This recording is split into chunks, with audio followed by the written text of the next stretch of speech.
pressure points, if you like.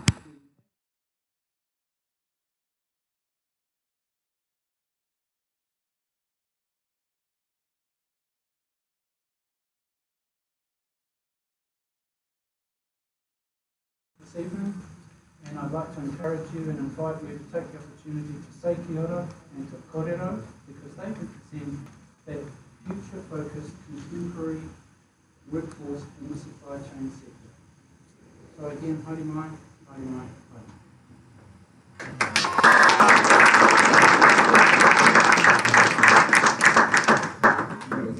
mai. Hands up, who's an EIT student in the room? Oh yeah, ooh, nice, yes, awesome. They're all VIPs. All very important people. Awesome, thank you very much. Not. Why not?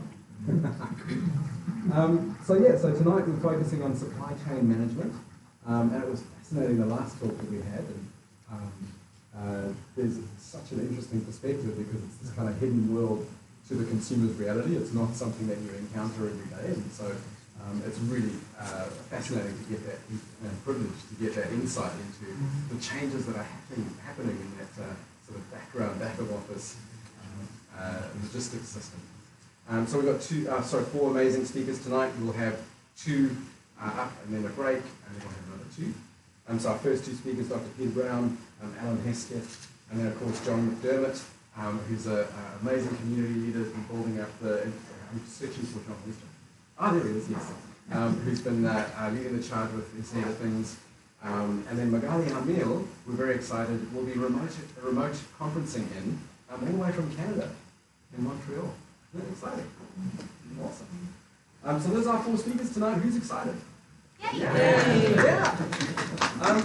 And just as we get into that, and just to kind of warm the room up, can I ask...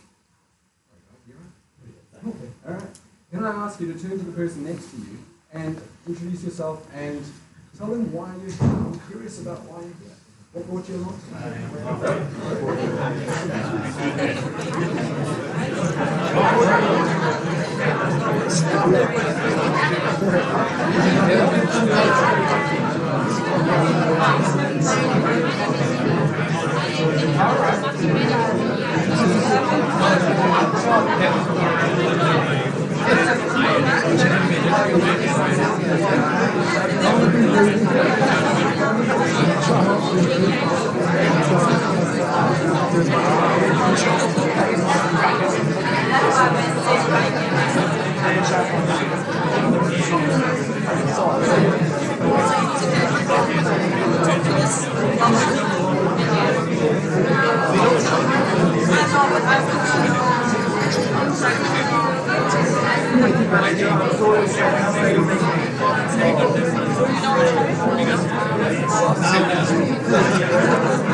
I love the energy. Let's keep that going. Please don't let that be the last time we talk to each other tonight. Is that a deal?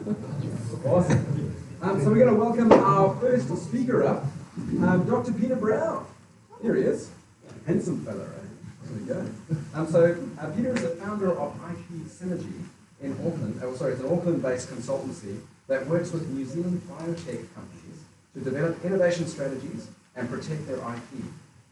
Peter has first-hand experience, including being a research and innovation manager for a large multinational FMCG, is that fast-moving consumer goods? Company, a founder of a biotech startup, 12 years as a patent attorney, and a PhD in biochemistry to round it off. Ladies and gentlemen, let's put your hands together for Peter.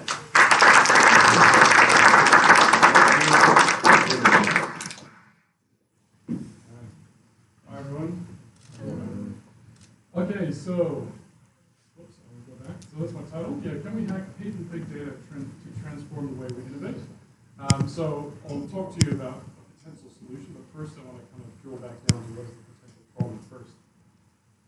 So when you look at New Zealand and the whole topic that we're talking about tonight, about supply chain, you look at New Zealand and think about our export markets and us sending products off overseas. What are the kind of key disadvantages you guys would think of? Kind of name one or two.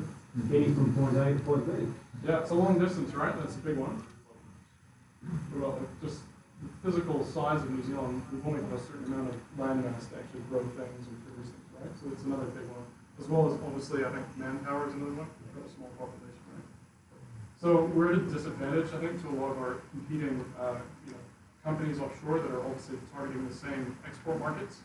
So we need to be really innovative in terms of how we develop products, how we innovate, as well as obviously once we have innovated, we're really efficient in that process, actually how we protect those value-added products that we're sending offshore. Because the countries that we're up against, generally a lot faster, can copy things a lot quicker, and can get to market for a lot cheaper. So that's kind of like the background to the problem. So when you think about innovation in New Zealand, obviously there's inputs and outputs, and you think about what's happening from an R&D input point of view. I got this from the OECD website, and they've got this amazing scoreboard where you can actually gene onto it, and you can actually filter to a whole bunch of different criteria. Got tons of data, it's live up to date. So if you don't know if you can see that, but you've got a whole bunch of these OECD countries, and basically down the bottom you've got the R&D intensity or R&D expenditure as a percentage of GDP. New Zealand kind of sits roughly at about 1.5% right now. That's actually doubled since 2012, apparently. So we're heading in the right direction. And I think there's a lot of things that are, there's a lot of government incentives, there's the R&D tax credit system. There's a lot of things that work in our favor to get to where we are.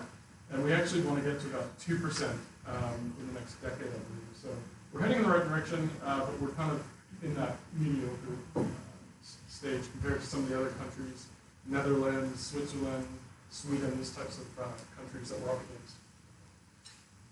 So, but when you think about outputs, this is also a really interesting graph. And obviously you can't see the details, but what you're looking at along the x-axis is basically the GDP per capita, and along the y-axis is the innovation efficiency of the country. This was called the Global Innovation Index. So basically, the more efficient you are at innovation, the higher up on that y-axis will be.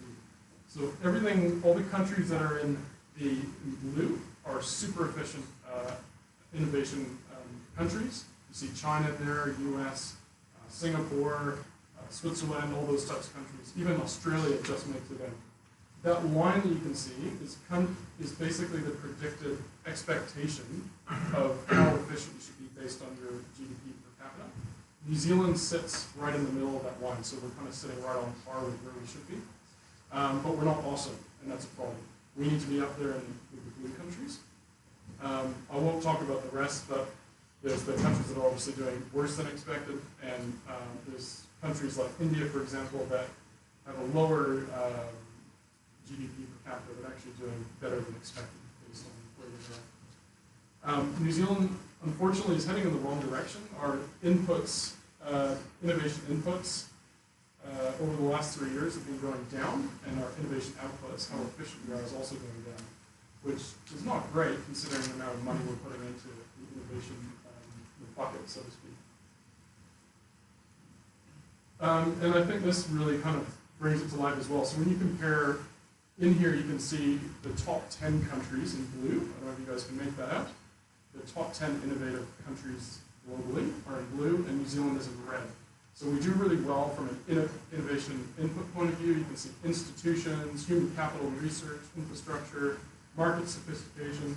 But when it comes down to, there's another one there which is called business sophistication. That's an input. It's things like how well we collaborate, how much investment comes into New Zealand, how much in-licensing of IP rights comes in. We're pretty bad at that too. We're not very sophisticated when it comes to that kind of thing. And our outputs is pretty shocking. So from a, I think we're meant to wait for questions to the end. Top 10 in red. Yes, sorry, New Zealand's red, and top 10 countries are blue. Oh, sorry, other way around. Yes, sorry, you're right. Thank you for correcting me. So the red is doing really well. They're the top 10. New Zealand, which is in blue, is doing pretty bad from an output point of view and business sophistication. Thank you. That's critical, otherwise everyone will be going, what's he talking about? Because I'm wondering, New Zealand is bad and yet it's sticking out. No, I just got the colors wrong. Thank you. So outputs from a knowledge point of view, typical IP rights, patents, design, trademarks, and then creative outputs, obviously brands and so forth as well. And under knowledge outputs and technology outputs, we've obviously got high value ICT that's exported, those types of things. So yeah, pretty far behind the top 10. We really need to boost that. And actually, to make it even worse, when we talk about IP outputs, IP or intellectual property outputs, New Zealand is really shocking compared to a lot of other countries. It just really hasn't taken off like a lot of these other innovative countries around the world. And just when you look at, this is PCT filings, I don't know if you guys know what PCT stands for Patent Cooperation Treaty. It's kind of like the international patent system. But in New Zealand alone, if you look at New Zealand patents, we are going down quickly in New Zealand. The number of patents we file in here are nothing compared to the number of patents that are filed from companies offshore coming into New Zealand. So it's not looking good. So I think when we think about, we've got this inefficient R&D conversion, we're putting a lot of inputs in, not a lot coming out, pretty slack IP approach for a country, and we've got this geographical disadvantage on top of it. And what that kind of equals is a bit of a troubled future. I can't remember, so we were just talking about it before. We're a bit scared about what's going to, in 20 years' time, what New Zealand's going to be. So really, how can we solve this? And I think the big question is, can we use these awesome new tools that are coming out these days? And this is one of them. It's called PatSnap. It uses big data around patent information, and it brings it together with artificial intelligence, really to build up a huge amount of data and analytics from millions and millions of information around the world. So they've got clinical trials, they've got government grants, they've got mergers and acquisitions data, hundreds of millions of patents, everything in there. So all these data points are going in and getting all this amazing, rich information that companies can start to use to innovate better. Think about things like who are they going to partner with, who are they going to bring on as critical knowledge people to bring into the business, who could we potentially license intellectual property from, should we just consider buying a company instead? So all these types of questions we need to get a lot better at answering as part of our innovation strategy, and less thinking about, well, we'll just do it and see how we go. PatSnap actually just got $300 million of funding very recently, so it's a big group that a lot of international companies are now using to innovate, and it's a tool that my business is now starting to use to help New Zealand companies. And so we've developed this thing called the Innovation Roadmap Reports for New Zealand companies, and it's tapping into these AI tools like PatSnap, as well as a sister group called Discovery, which PatSnap actually owns, which is more about all of the data points I talked about before, not just patents, but all the commercial activity that's going on around it. And it's all about giving that rich information to companies so they can think about specifically what they're trying to do and how best to take it to market, and then from that, how best to protect it. So we've got a 2-minute video, I don't know how I'm doing for time, but it's just showing what the reports look like, and then I'll finish 4 minutes. Oh, great. Awesome. Didn't start over here.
Some of the analytics that are produced in the reports.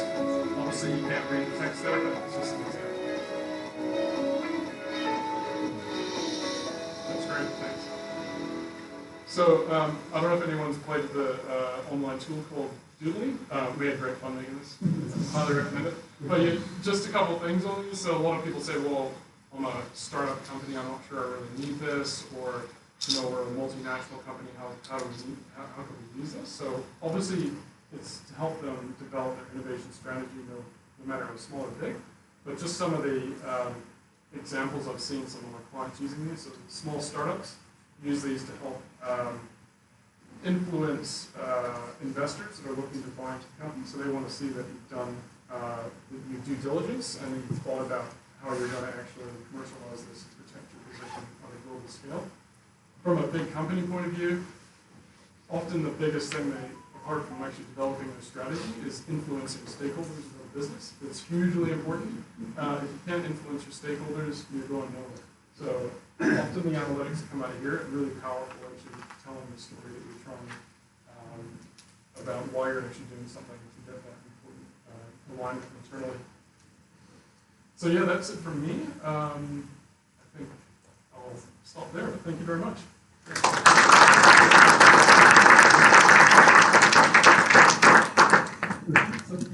Yeah, take a couple of questions from the floor. So, great that you've worked on a strategy and you're looking at the insights and you're going to get AI looking at what? Because you're talking about, what comes with the chicken or the egg. You're talking about creating your startup, you're creating a strategy, but you also need heaps of data. So, where's that data coming from? Also, the PatSnap tool brings in data from PatSnap is a patent group, and they drag in data from all the different patent offices around the world. So that's one of the slides to talk about 130. Yeah, so they've got 130 million patent data points. It's live all the time, so you're getting all average data. I'm sorry, up to date. that didn't come through to me. Okay, cool. And then the other one is the sister company, which is called Discovery, and they likewise have got data points from all the other commercial activity, news feeds, mergers and acquisitions, everything that's happening around the patent IP space. So you're going to invent the magical red wheel, it's really red wheel, nobody could. Yeah. We'll take one more question over here. I think Igor, you got next, and then we'll save further questions for the drinks and nibble. Right? About 15 years ago, New Zealand had declared that software patents are really recognized in New Zealand. Yep. I'm part of the side of the industry that actually supports that. I think patents are a barrier to innovation rather than a promotion of innovation. So the whole notion of low patents equal bleak future kind of puzzles me. Yeah. Could you elaborate how those two correlate? Yeah, I get your point. I think in the past, patents have typically been, sometimes like patent souls, just sit in a drawer, right? Like they don't go anywhere, and they could be seen as a barrier. But I think what is exciting with these types of tools is that it's a lot more obvious to everybody all the opportunities that exist within those patents. So by looking around and going, all this activity is starting to happen, patent licensing, collaborations, cross-licensing deals, everything that's happening in this space, it's all about how we leverage those patents. It's not about blocking other people, so to speak. It's about creating opportunities. And I think more people look at it like that, as opposed to stifling information. Innovation is the way to go. Yeah, around the software patents, it's an interesting one. I'm more from a biotech point of view, but yeah, when you look at the trends going up, the number of patent filings are just. But even with biotech, it's interesting how quickly a lot of governments around the world right now are screaming, let's drop all the patents to get the COVID vaccines to people. Yeah. So that's a very clear message from the governments around the world that even in the biotech, patents are the innovation inhibitor. Yeah, well, I can guarantee you if there wasn't patent ability, none of the pharmaceutical companies would be doing what they're doing. So you need it, unfortunately. But you're right. I mean, when there's in situations like that, when there's an urgent need, governments have the ability to step in and force patents to be, used in the right way. So Is this one of those situations where patenting is the worst possible system for managing IP, apart from all the others? Hands together for Dr. Paul. Thank you.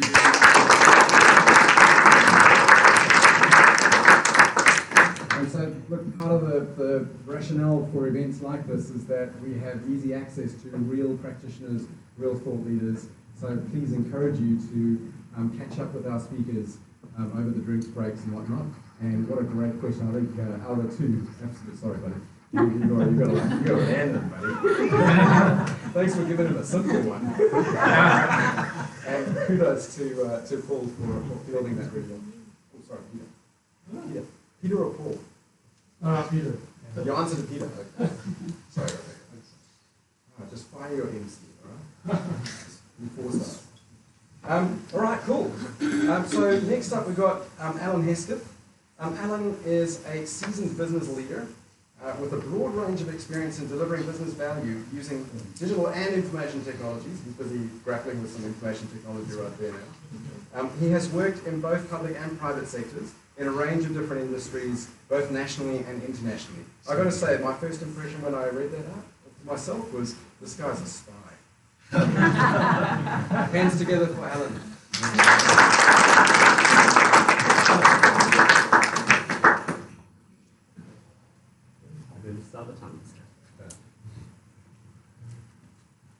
So I'm going to cover some stuff on supply chains.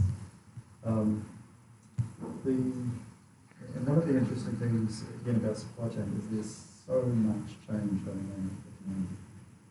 And so much of it is actually technology driven. And I think I've been involved in supply chains for close to 30 years now. So the multinationals, retailers, manufacturing. And I think the change over the next 10 years is going to be way more dramatic than certainly the change I've seen so far. Because of the involvement of technology really actually coming. And I think the kind of title of this, the fact that supply chains have to be customer obsessed, right, is the fundamental thing. If we don't understand the person we're trying to serve with the supply chain, whether it's the person in countdown or foodstuffs actually taking the product to the shelf, or if it's refugees sitting in camp getting a feed of rice today. Supply chains range across a very wide range of causes, situations. They're moving simple products, they're moving complex products. So in itself, it's a real beast. If you think about a supermarket, it has on average probably 20 to 25,000 distinct items in that. that come from some thousands of suppliers that are distributed in multiple different locations around the world. That just having something turn up on your supermarket shelf to be able to purchase is just a miracle at times. Right? There's a whole lot of people sitting behind you working extremely hard. We've got some really wonderful metrics called OTIF. Does anybody here actually know what OTIF means? On time, in full. Right. So I've delivered it to the right place and I've given you the full order. There's a close cousin of that, which is on time, in full, to spec. Right, so you're actually going to get what you actually order. And I think there's a step beyond that, is around the customer expectation you're actually delivering as part of that supply chain. That you're able to deliver the right product in the right place, at the right time, to the right person, with the right experience. And you think about that sentence, and you think about how do I actually put all those different ideas together, it becomes very complex, very difficult, very quickly. And it's all based on data. If you don't write your comment around sort of where is the AI getting its data from, supply chain fundamentally, if you don't have good data, it doesn't fly. I want to talk to you about one of my very early implementations of an end-to-end ERP, because it's a simple example. We were applying one of the big ERP vendors end-to-end across our company. And this was way back at the beginning of my career, so a long time ago.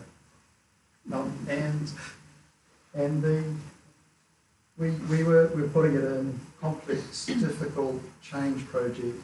Everybody's job changes.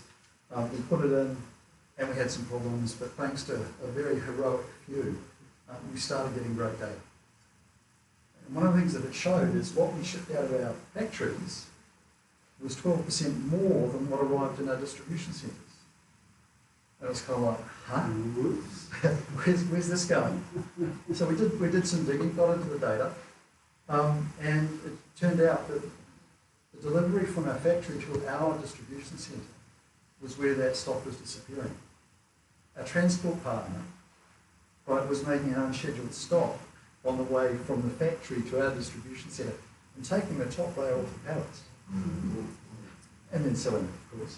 So we called the cops. We changed the transportation partner for some strange reason. And our sales went up by 12% overnight. But it's kind of like, okay, how did we miss that? And it just comes back to the fact we didn't have the data. Right? And that's a very simple example where your domain of knowledge, your domain of collaboration is completely within one organisation. Supply chains today are fragmenting incredibly rapidly because it's much easier to start up as a niche provider. I was dealing with a company called Tamando in Australia, which actually consolidates information about couriers for retailers. So you could actually, and we built a link from our online site to Tamando, and we could give our customers a choice of couriers. Right, which one would you prefer to use to actually deliver your product? And Tamando handled that magic in the back end as to how they actually arranged that, did the pickup, did the delivery. But that was outsourced, very niche market. But that's typical to what's happening in the supply chain overall. So data quality and visibility is absolutely critical. I'm hoping you can see and there's the two flows that are going on at the same time. There's the data flow, right, from the front end back, from your finished goods to your raw materials or your sourcing. And then there's the product flow going forwards from raw materials to finished goods. This is an example supply chain. If you multiply this by a few thousand times, you've probably got the number of distinct supply chains each part of the business is actually, or each, even a retailer is actually using. They're managing multiple of these at the same time. And you can see the demand, the data flow. And this is where the customer obsession comes in. Is really understanding what are our customers going to want to buy from us in the future at the time the data flow and the product flow takes to get that product back into the customer's hands. Right? And in some cases, that's quite a long time. If you're buying a big good like a car,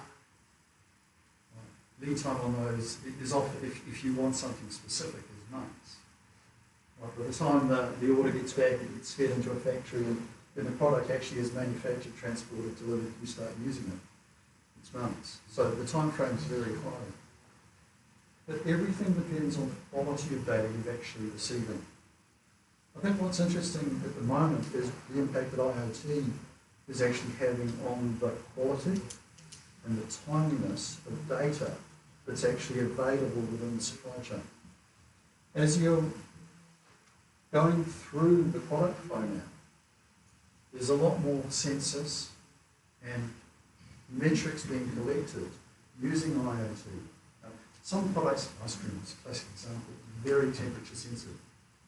But if it goes outside a certain band, you don't want to be eating it. And so having sensors actually on the containers that are shipping that ice cream is really important to satisfy the consumer at the end, to make sure the quality of the ice cream is good enough.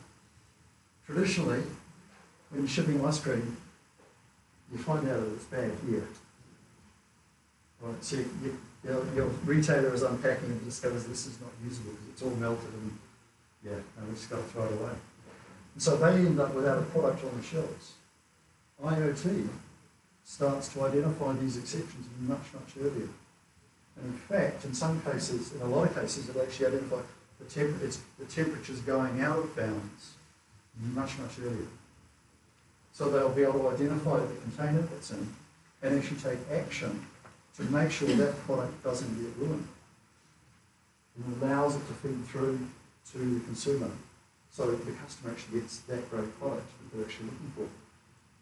What the IoT is doing is the volume of data that's actually being captured and created is now feeding back into that data flow is dramatically larger than anything we've ever before. And so the scale of information that's now being collected is giving us a whole set of different challenges actually associated with it. And I think there's a really nice example going First on. world problem. Not completely, not completely. Is that what happened to my food? Let me tell you the story. So, around the time COVID hit, demand for cars just died.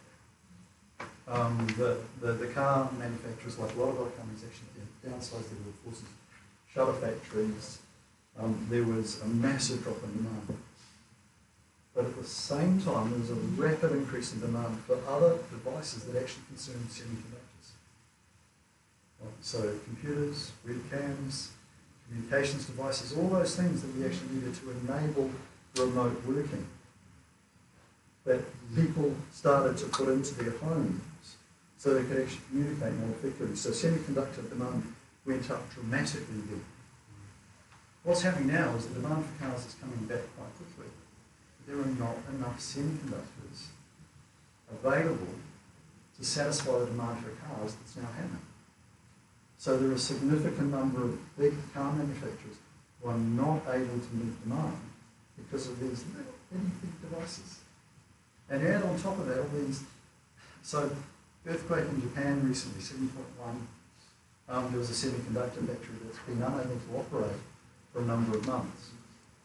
There was the freeze in Texas recently, basically shut down all the fabs, so the factories that actually build the semiconductors for an extended period of time. There's a whole series, and the US has decided to actually ban imports from some of the biggest manufacturers of semiconductors from China into the States for interesting reasons. And in addition, Taiwan, who's probably the largest semi manufacturer, is actually having a significant water crisis at the moment. Right. Their normal weather patterns have been interrupted. They didn't get the rainfall. Now the area where the factories are operating in a drought situation, and so they're not able to run at full capacity because there's no water available. So semiconductors, cars, computers, they are sort of blenders, toasters. Pretty much anything that runs on electricity today actually uses semiconductors at one time or another. And so they're all constrained by these crazy weather events, by these interesting political choices. I just want to talk a bit about what changes. So it's a fairly traditional model in the sense of people, process, technology, and data. But it's interesting how these different areas actually integrate or work together, and how AI actually changes some of the aspects in this model. So if you have a look at the processing technology, the automation, AI is increasingly being used to take decisions, manage processes that humans were previously having to be involved with because just computers weren't capable of making decisions. But AI, with the kind of data, machine learning processes that they have now, we're able to automate a lot more of the process, the knowledge-based processes. But more particularly, in the analytics. And so that ability for AI, machine learning, and the other types of AI models that are out there, actually helping people make better decisions. I think the thing that's most interesting about AIs is that they are best when they're coupled with a person. Chess is really quite fascinating because the grandmasters are now being beat by computers. But a grandmaster with a computer is beating a computer. So that enhancing a person's capability with AIs and the type of functionality that an AI can do to increase that person's capabilities, their ability to bring information together and synthesize decisions, it's dramatically improved with the way that AI is actually working. And I think our customers' expectations are constantly increasing. Right? There's these wonderful online providers out there that keep finding new ways to deliver a better customer experience. And they raise the bar for everybody. Because that automatically becomes the thing that you expect to get the next time that you actually deal with other people. Right? So that bar keeps changing. So we're dealing with this incredibly complex set of processes that require a fairly significant amount of time to be able to deliver products to people. There's a dramatic range of people actually involved in the delivery or the execution of these supply chains. We've got enough difficulty at times actually just getting people in one organisation to collaborate, let alone the number of different organisations that now need to collaborate together to really optimise the supply chain. And I think I'll just finish with this sentence. Right? The excellence we achieved yesterday, right, now becomes the expectation that our customers have tomorrow. And so that need to keep innovating, that need to keep improving, right, is fundamentally driving the competitiveness of organisations. But if a company doesn't think that way,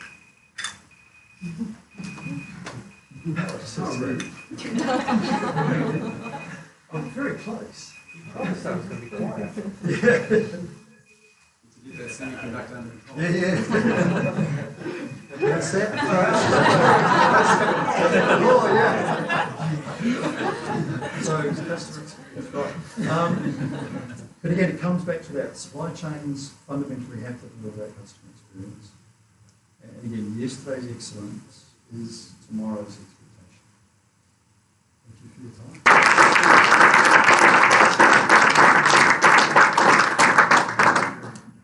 We'll take one or two questions and then we'll do our meeting.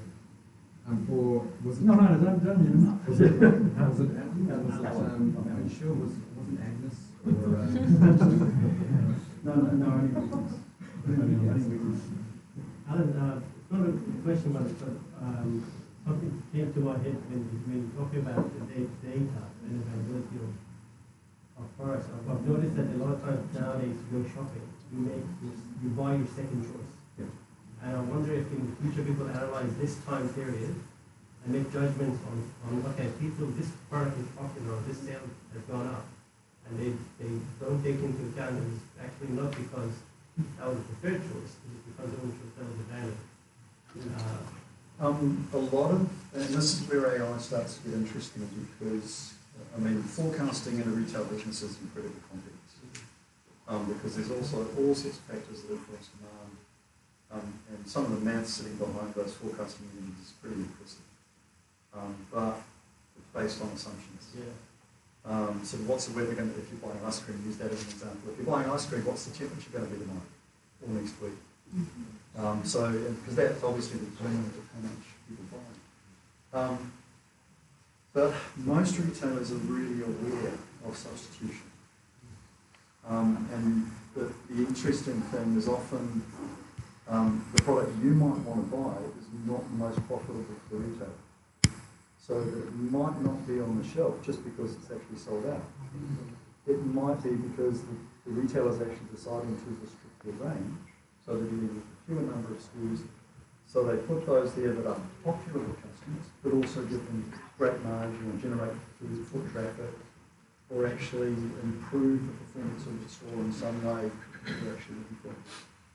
So it may not be gone just because the others have sold out. We've seen quite a lot of disruption in supply chain industry in the last year. Just a few COVID, the issues with the semiconductor industry, Suez Canal accident. Does that cause a bit of a rethink in the industry around some of this? Well, it re-emphasises resilience.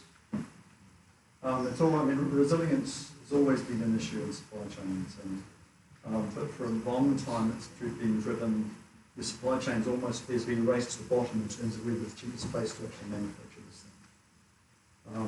And so there's a trend for quite a lot of manufacturers now to do local sourcing. So they'll actually move their factories closer. The market's big enough, they'll move their factory closer. So they take away some of that transportation rather than doing it in China or clothing, for example, in China or Vietnam. They might be actually, there's a number of manufacturers now doing it in the States again. Because it's giving them a more reliable, more resilient supply chain. But again, that comes back to the quality of data that you've got and your ability to react to the shocks when they happen.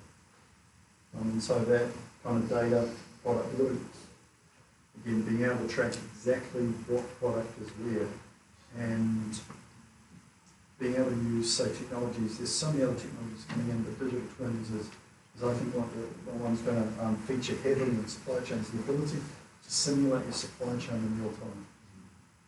So you're able to look ahead and actually understand what's actually going to be happening given this set of circumstances, what's happened in the past, and what do we think is likely to happen in our situation now. And again, AI machine learning is likely to play a big part of that, because its ability to model the future in that way is very powerful. Some of it will, and this is again where it's interesting, because AI has inbuilt bias in a lot of cases. This is based on history, based on the way we did things in the past. And this is again why matching a human with AI is so critical. So we might need to hold the questions for the break, because we're just running tight on time. So please, the break's coming now. Can you put your hands together for Alan?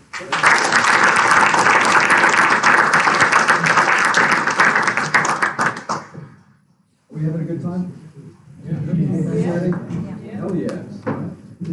So I think we're going to play a little game quickly. I heard a report that there's a psychic in the room. Hey, you must be kidding me. Yeah, it was my pseudo show. So I heard a report there's a psychic in the room. We're going to find that psychic tonight. Has anyone here got a coin? Just a coin. We're tossing. Coin flip. 21st century, right? Carrying coins and money around. Anyone got a coin? Coin? What is it? There it is. No, but square. There it is. What's your name? Dolph. Dolph, come on up here, brother. You are going to do me a favour. So can we give Dolph a round of applause? You're going to be my coin tosser. You with me? So let's just get this clear. So that's heads. And the other side is tails. All right. So he's gonna do coin tossing. And what we're going to do now is we're going to get the audience. We're going to try and do a little bit of an elimination to find our psychic input, right? So this is the person that's going to guess all of our coin tosses. So what I'm going to encourage you to do is just stand up.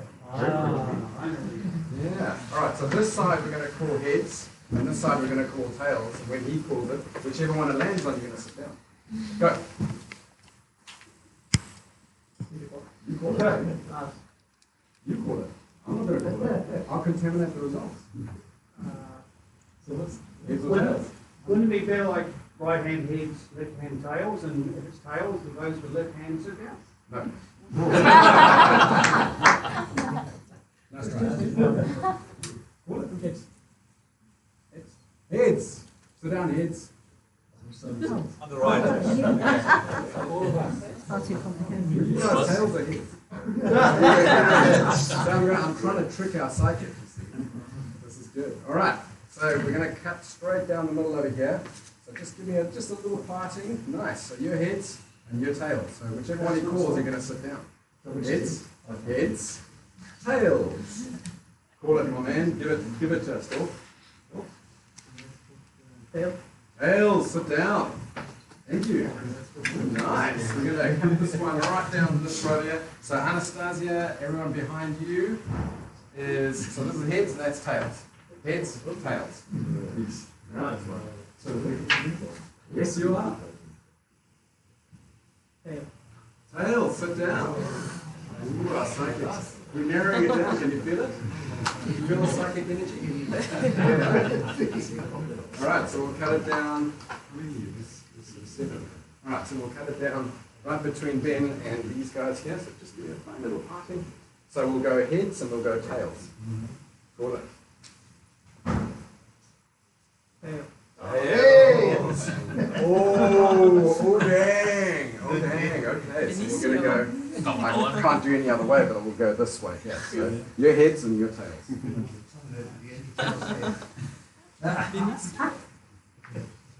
Tails. Tails, sit down. Tails, sit down. I said your heads and your tails. Okay. Oh, okay, we're going. All right. So right down the middle there. Heads, tails. Heads, tails. Heads. Your name, sir? Owen. Owen. You knew this was going to happen, didn't you? Watch this guy. Can we give Dolph a wonderful round of applause? If the world's not going to suck in 20 years' time and we need to make some wise choices about where we go next, maybe you want to go and chat to our man over there. Ladies and gents, can I invite you to stand up, get some refreshments right around the corner over here. I think, have we got some food as well? Yeah. Possibly left. Around the corner, got some food and hospitality. Grab yourselves something. Have a great connection. See if you can meet more people tonight. We'll reconvene in 10 minutes. It's on that side of it. There is a code on that. Yes. Okay, I might see you myself. Yeah. Just look after my clothes and I'll be back next week. I'll go. Oh, thank you. I need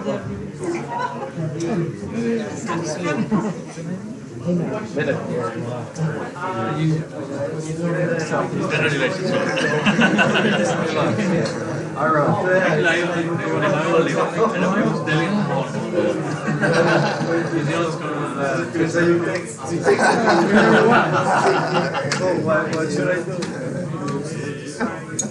And I need a toy. Yeah, you want to see a sports result? This is a push. Yeah, I think.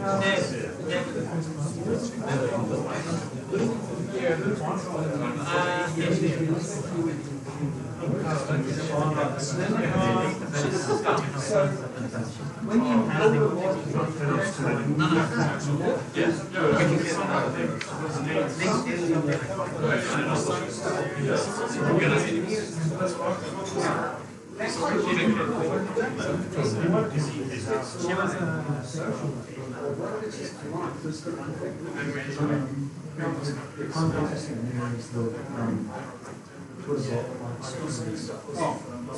classic example where people feeling that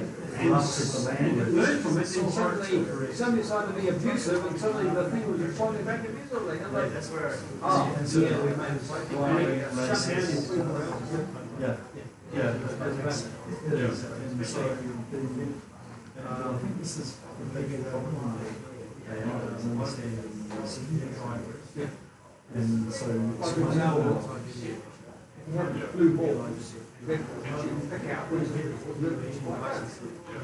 so what if this trend when it starts involving decision making or emotion? in terms of really also most of the stage guys are using some more models to that help judging the sentence. But if you're the likes of such so possible models. it's usually the other way around. And so there's a combination. Sorry, yeah, so like in history, we're trying to play African Americans. Yeah.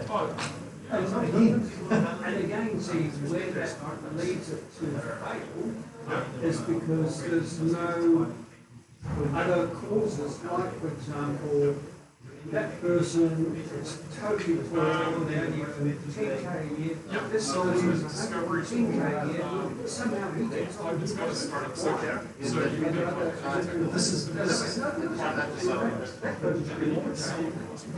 challenge so much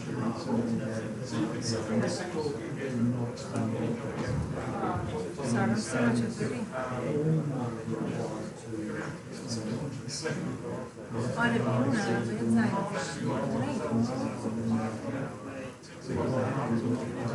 I noticed too on your plan, for example, things like obviously No, weeks on Sunday, all those are factors. It takes 3 months. Okay, what's our program for us? What changes? There's an event happening, and the Nie wiem, jest takie fundamentalne. A poza tym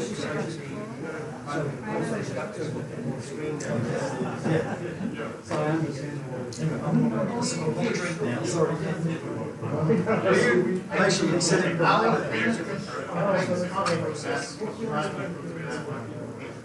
Zobaczcie, masy.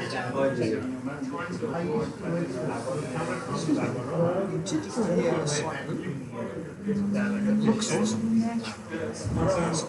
Naprawdę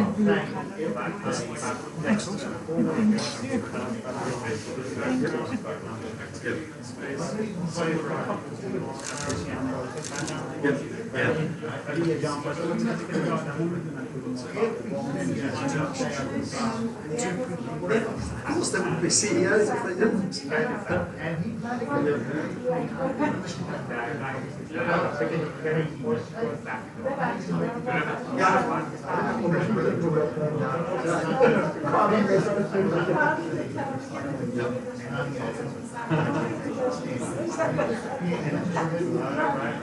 To a certain extent, so I mean, one of my roles has been running the team through health. And if you think of more thankless things, the people in the next to the health system here now spend incredibly highly educated lives in the sector. But it's the job I love to most.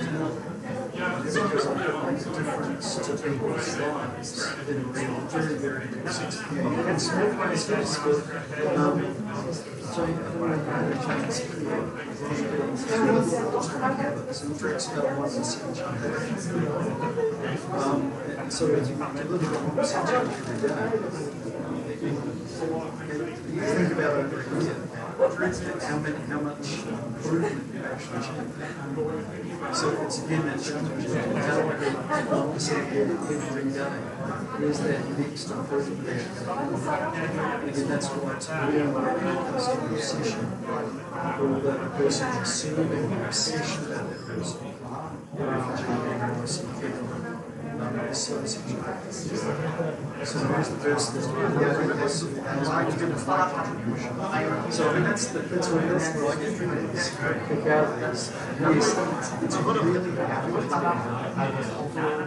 Because the thing is, because all the nonsense are insulting people who will check out. You're pretty much screwed.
I've seen sophisticated computer equipment, but nothing like this.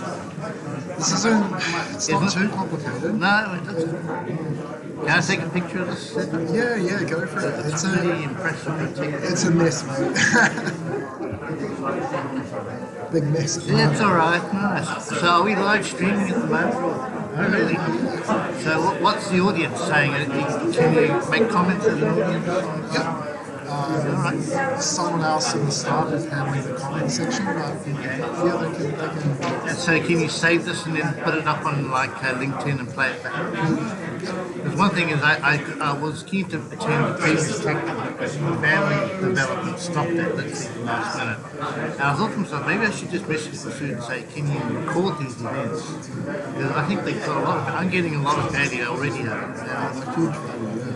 Because to me it's about staying in tune with the industry, the workforce, people. And this is a great way to do it. No, it is, yeah. So all these talks individually are uploaded to YouTube one way. Right. So you can always go back up. Even, I believe from Sid's first TechTalk that he's ever hosted, I think recorded them. Everything. Where do I find this? On YouTube? Where? On YouTube. So there's a TechTalk New Zealand YouTube channel. That's right. You can find it there. Okay, now I know. Okay. There you go, you can find it. Gosh. So what does it do? I'm a student, sort of in between classes. Gotcha. So I did. Like in between classes now. Yeah, I sort of what happened is I did consistent administration at uni, and then that was 9 months of hard work at Ramesh. And then he said, "Look, guys, the market's changed. Microsoft have withdrawn the exam for the skill set, and that wasn't very." I said, "Well, you got to be kidding me! What's Microsoft done? What do you mean? I can't go and sit and form an exam to get a job, correct?" So he said, "Sorry, but this is part of the culture of being in IT. Things get made obsolete. Use their Did you get some shots? Whatever." So what he said to everybody is that he can see so many jobs in the cloud. why don't, he said, if you can afford to pay for food and transportation, the government will pay the tuition, and you can do cloud course for another 9 months. He said, your chances of getting work with that skill set is so much better. So I placed faith in him, like, February and I said, okay, I'll invest it. Go for it. So Easter next year, I should be back in the job market. Awesome. Hopefully I'm cloud 9, but it might be cloud 7, who knows when. Yeah, that's weird. But I also want to be part of get-togethers like this where I can sort of stay in tune with the real world.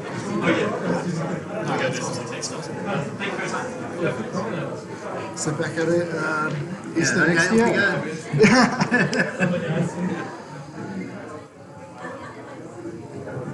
Everybody's taking pictures.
Right, ladies and gentlemen, can I ask, while everyone's sort of settling down, who likes the empanadas tonight?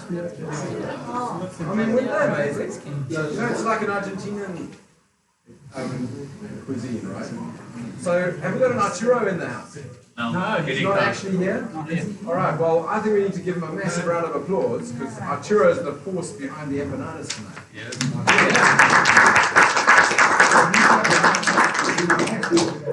That's right, yeah. So I think would it be fair to say we underestimated the appetites in the room. They all went, they evaporated. So I know he will be pleased to know that. And so, yeah, Brendan, if you wouldn't mind passing your thanks on from the TechTalk community. Yeah, thank you. I shall. And the addictive properties start to kick in about 10 minutes. Okay. Okay, so it's going to be awesome. So can we grab a seat? We're going to welcome our second to last speaker in tonight. But before I do that, you having a good time? Yes. Are we learning something? Yes. It's interesting, it's fascinating. Yeah, awesome. Is there anything you're going to follow up on? Maybe. Pretty quietly. Have you met some interesting people tonight? Yes. Not a thing, you've been someone else. Just tick in the boxes. So we'll get into it. Ladies and gents, I have the pleasure of welcoming John McDermott to the stage. John is recognised as one of New Zealand's leading advocates for Internet of Things technology. John founded the Internet of Things, the IoT Auckland Meetup Group in 2016. Has anyone heard of that? Hell yeah! Office community, yeah, fantastic. In order to connect and accelerate the industry, and he started his own venture called Boat Secure, using the latest wireless technologies to remotely monitor boats. John is an advisor at the Tech Futures Lab, Auckland's postgraduate school for technology management, where he leads the Connected Environments program. Please put your hands together for John.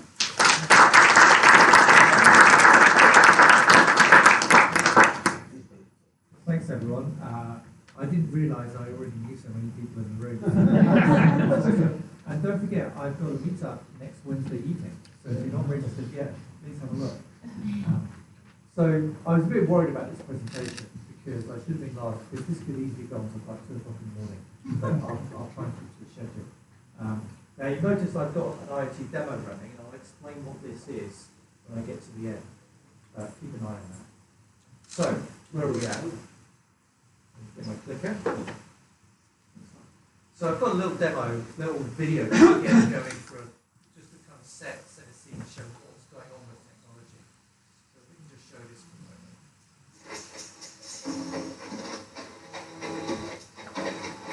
What we need to think about is what's the New Zealand context to this? Not trains. Autonomous driving started. We're riding in the back of an autonomous truck. It's about to take a left turn into oncoming traffic. So with their sensors... Intersection clear. Left turn.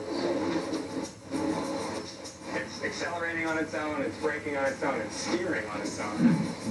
The trucking in the United States is like a $700 billion a year industry, and it employs 1.8 million people. Thus far, it's been pretty immune to the changes of globalization and technology, but that's about to change with technology like this. Left turn. Highway. So I want to set a scene of what is the future going to look like and give you some horizons of what technology can do a little bit. Now, I don't want to go into a big rant about supply chain and distribution and so on, but one of the aspects I think of New Zealand is we've got a conversation about trains going on, and I kind of think, look, forget about it. Trains is 18th century technology. What we should be looking at is what's the future of autonomous deliveries, and how do we enable this kind of system? And New Zealand is a great place to experiment and innovate with this. You know, those aspects of, we've got a nice sized country, not too small, not too big, and not too big a population, so the disruption in the technology shouldn't be that great. So there's just some thoughts of mine on that. What is going on locally? So these are some of my kind of favourite ventures that I think are worth having being aware of is what they're doing. So Halter, the autonomous cow. But bear in mind, what's the purpose of that? Is to give the farmer more time. I was listening recently. If you allow, there's another venture in New Zealand which is doing the autonomous milking of cows.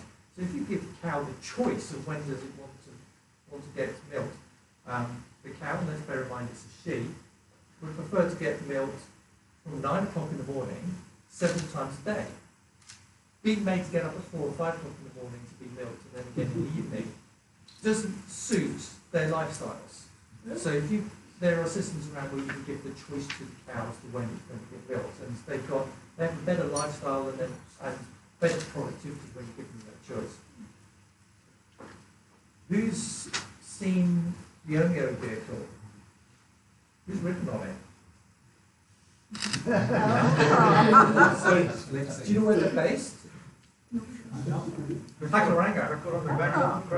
So the interesting comparison is an autonomous truck a moment ago, and now we've got the autonomous vehicle, which is the last mile. So this is, from my instance, Pamio to Howick. How do I get home after this evening? So imagine if you've got this. Now the challenge they've got is why can't you ride on this in Auckland? The technology works, it goes on the roads, that isn't the problem. It's regulation and the laws which are holding it back. And that's the aspect which links OMIO to the autonomous truck.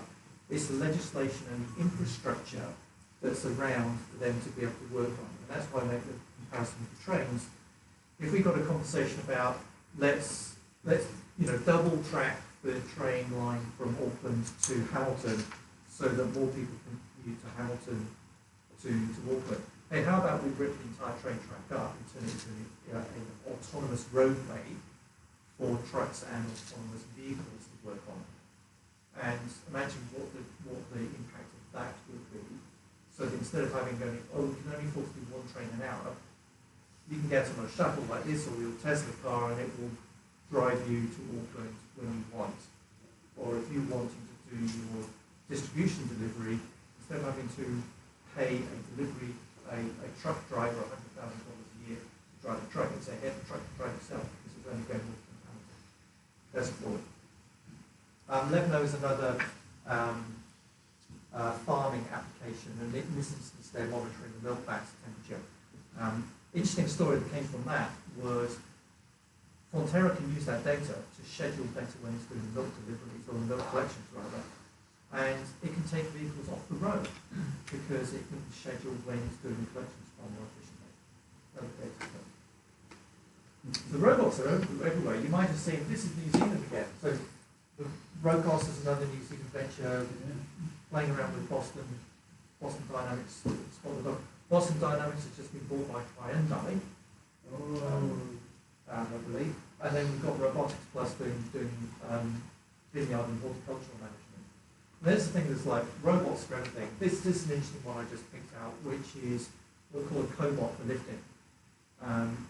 So if you're using distribution sensors for lifting up heavy packages. Another application is healthcare. One of the biggest injury causes in healthcare is lifting people.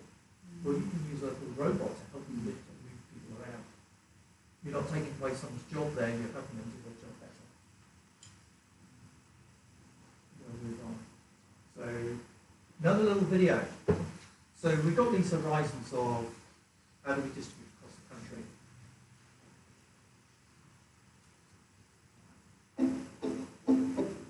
This is a bit unexpected, I think.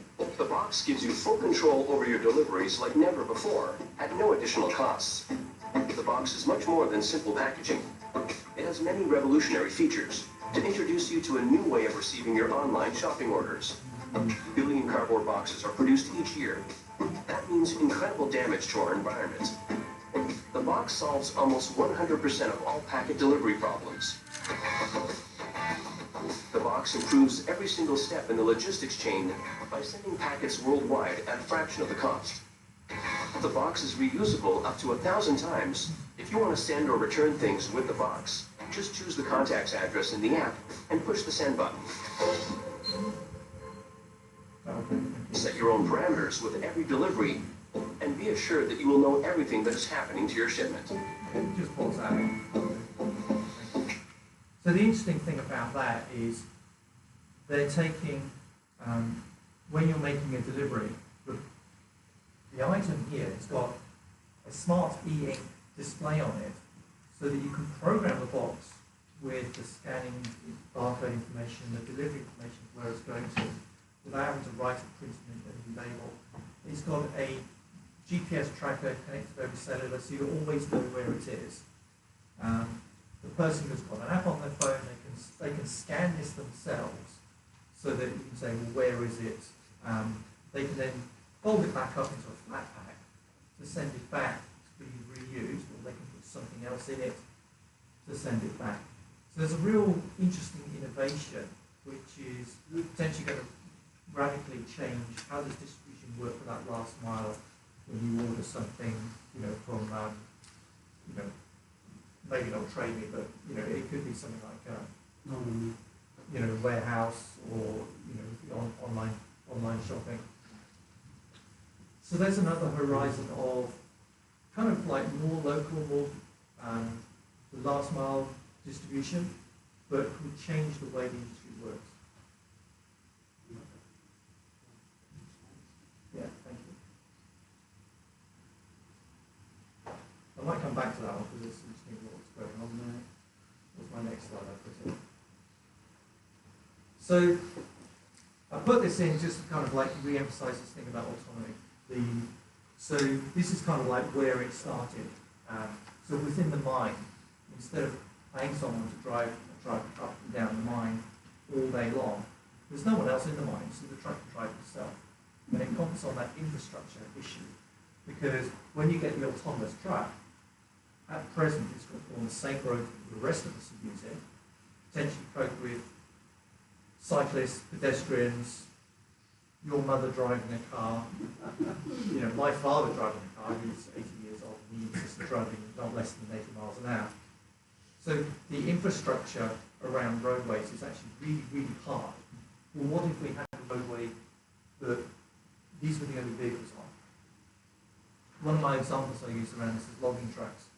So you can have a logging truck, goes from the forest, down the logging road, onto an autonomous roadway, all the way down to the port or to the lumber yard. And we're making the roads safer then, and they can operate 24/7. So potentially a big impact.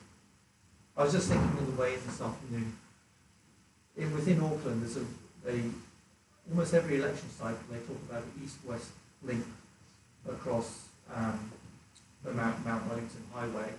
And I said, well, why don't we take the railway that's down there up and put in an autonomous roadway just for those trucks which are trying to get across the city. So take that to your local MP. But bear in mind, all of the vehicle manufacturers are going this way. You know, us as private citizens, we're kind of like the last to realise what's going on. But the manufacturers are all seeing that this is going on. It's not just electric vehicles, but it's autonomous vehicles. And it will radically change in the next sort of 10 to 15 years the way that we move about our cities. So we're talking about the technology. One of the other things, I was talking about my little demo here. Are you able to switch over that website and see what's going on? Just do a refresh on it. I need to check. I've had my phone. It's, yeah, do a refresh. It's been busy. So, this is my little demo around the site here. So I've got a little chip here, which is Bluetooth scanning. So, you refresh that? Yeah. Your picture is different from my picture. That's why I'm curious. Let's try this. Click on that one. Yeah.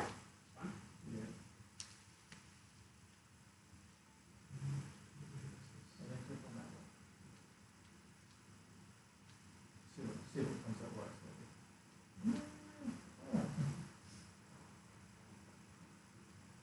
Well, I'll pass around my phone and see what's going on.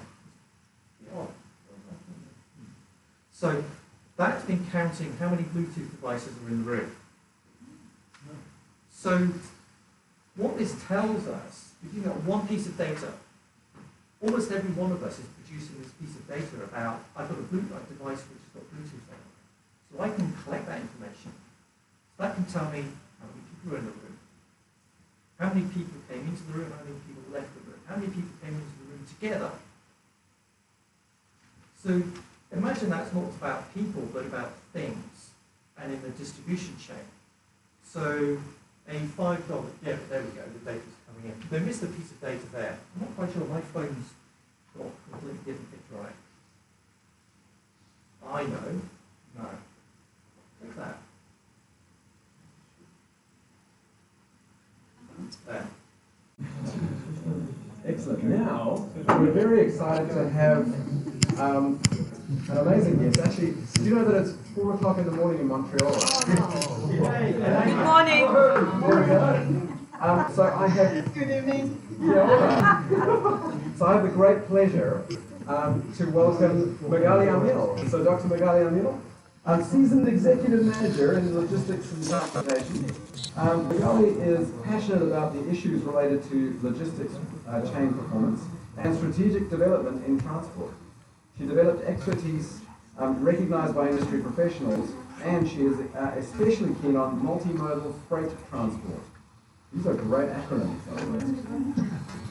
The supply and logistics chain, structuring networks, and intelligent transport systems. She was also born and raised in Toulouse in France. Is that right? South of France. A rugby fan. Rugby fan. And calling from Montreal. Ladies and gentlemen, can you please put your hands together?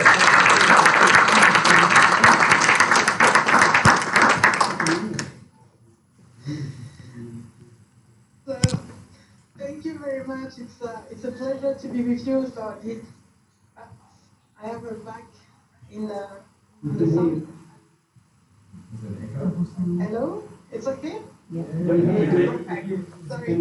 Sorry for that. You know, it's 4 a.m. in the morning in Montreal, so I'm still not quite awake. So it's a pleasure to be with you this evening for you, and I'm really pleased to share some thoughts about logistics and transportation. So allow me to share my screen. So I also apologize because I had a short night because of other obligations, and I have my play and have to lose. So maybe my English is not going to be crystal clear, so I apologize, but I'm doing my best. One of the things that I have 50 minutes to talk about global supply chain, innovation, technology. I said, 50 minutes, right? It's challenging, but challenge accepted. And it was quite an exercise to find a through line with this talk. I had a lot of questions. I'm going to talk about innovation, about disruption, about continued crisis. And I spent a few hours thinking, and I remember a discussion with a good friend of mine, saying that being at the right place at the right moment is all about supply chain, but at the same time, it's the most difficult thing to do. And that's why I decided to embark you on a journey for this talk. A journey on how data are bringing supply chain all wars. And the picture that you have on the screen with this luggage around our carousel at the airport, it's really, I think, my story with supply chain.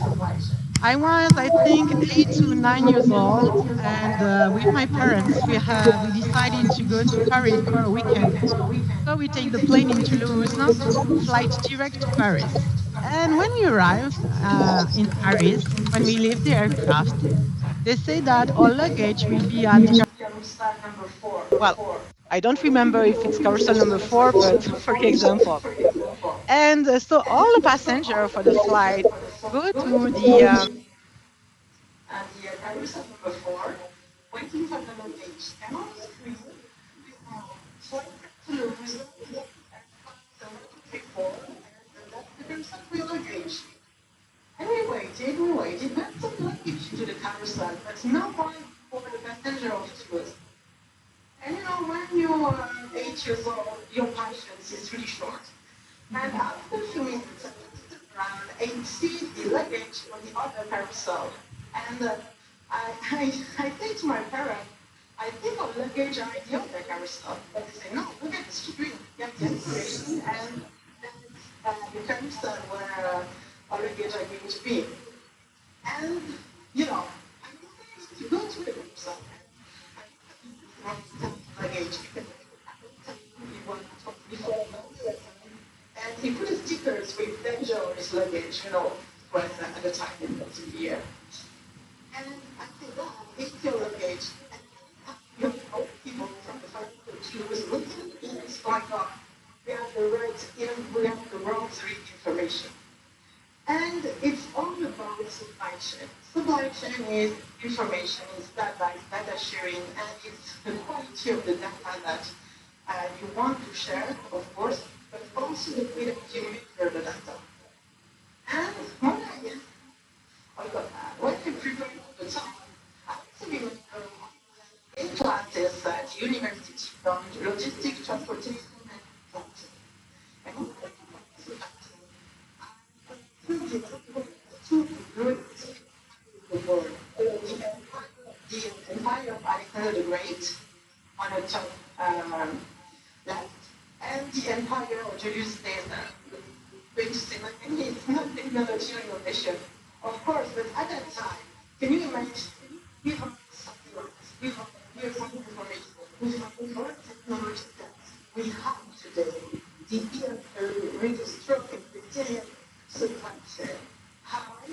Because they understand the need of communicate, of fulfill the network, the food, for water, for the equipment, for the army, and also to what the pulse of what happened in the environment. But what does this mean about the supply chain? Because today, we say, we redesign the supply chain. What happened in 2020? Supply chain, we have new supply chain. But all the time, we have new supply chain every century. And I just want you to think, what means supply chain for you? Because people feel different perception of supply chain. For me, supply chain is a goods movement. And sometimes I talk with people and I say, I'm more a goods movement specialist than a supply chain. Because, the word is the goods is not going to move alone.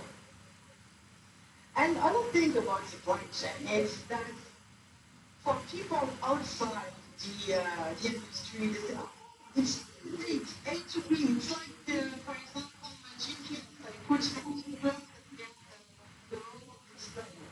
Well, you should think come to our line for 1 or 2 days and you will see. And why? Because there is precision. The supply chain is because we often see this kind of illustration. Okay, container into a vessel, then before you train a truck or even an airplane, and it's from A to B.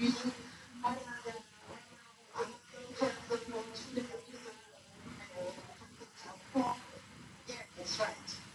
One of them are really good on supply chain data, but the real life, theory and real life are really different.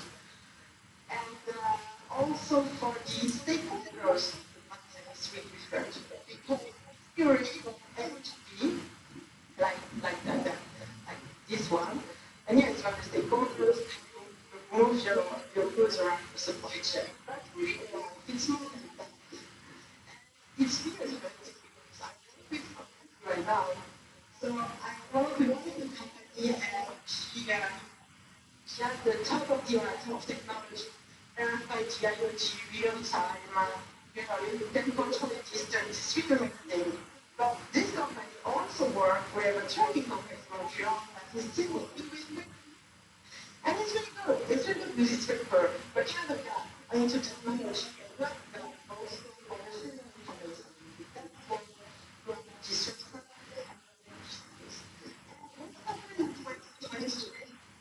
with the COVID-19 crisis, March 2020 is really a new beginning for the supply chain, because what happened, we were on a pilot for a while on the supply chain with special rules.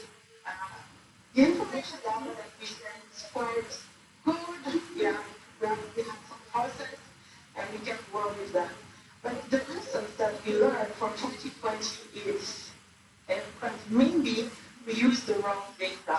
And I really like the illustration of the herd with a lot of package and luggage on the floor along with a lot of backlog. It's really what's happened and still happen right now. For example, in Montreal, we have not still recovered from March 2020 all the stuff that you need to receive import and exports, and it's the same around the world. I have some pictures that I want to share with you now. It's really for, new, I think, four statements for the supply chain. And I really like this quote of Michael Church from MIT Sloan.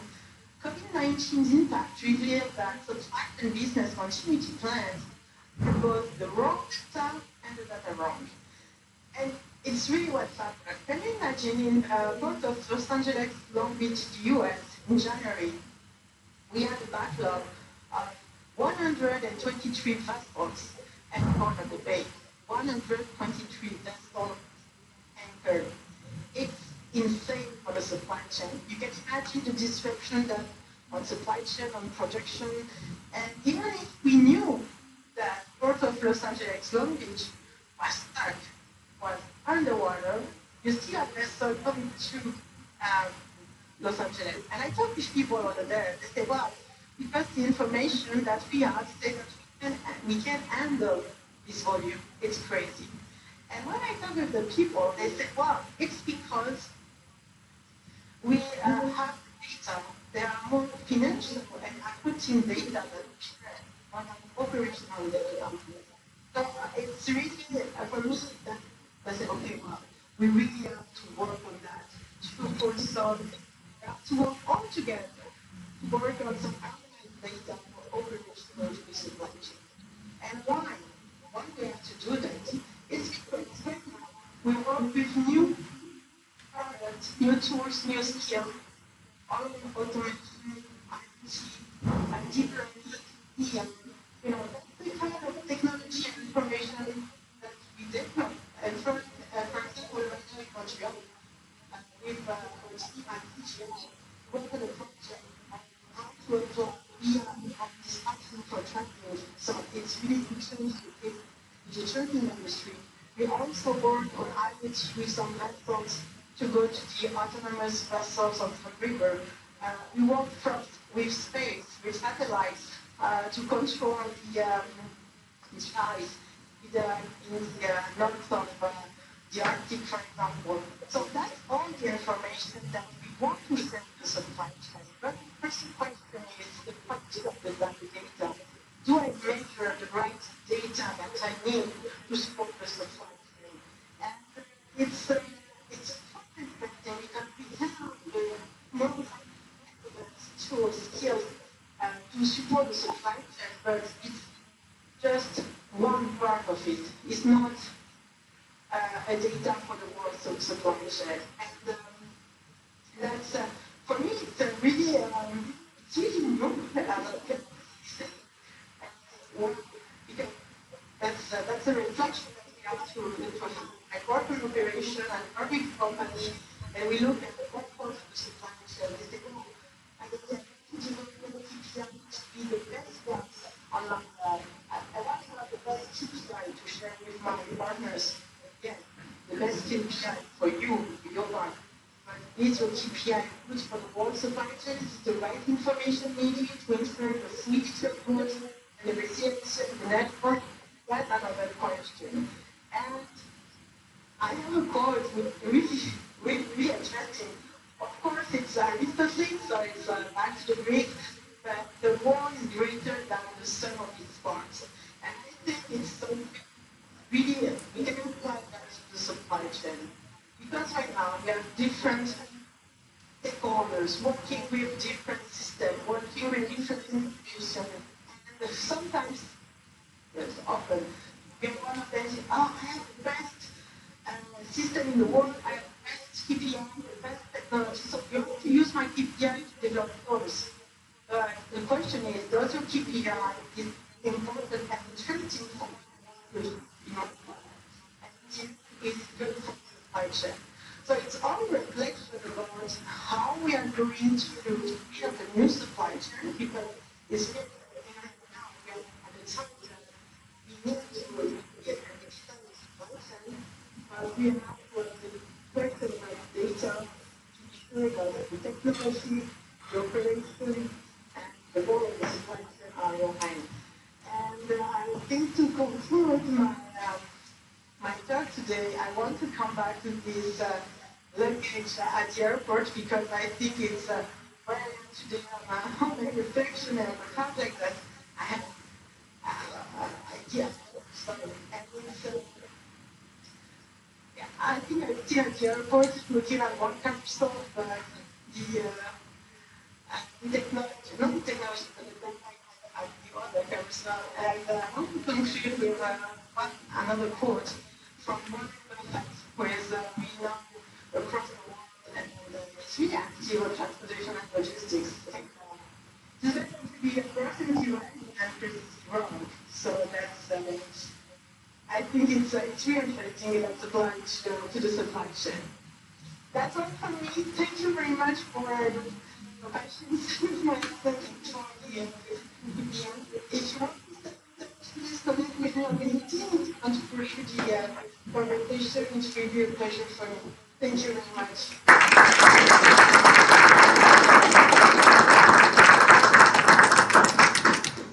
Merci beaucoup. Should we take one or two questions? Who's first? It's the last presentation. I think the most important question from my side is which rugby team do you support? Well, for 2023, but you know, I was at the final in 2011 in Auckland from New Zealand against France, so it was really enjoyed that time in your country. Fantastic. Ladies and gents, massive round of applause for Dr.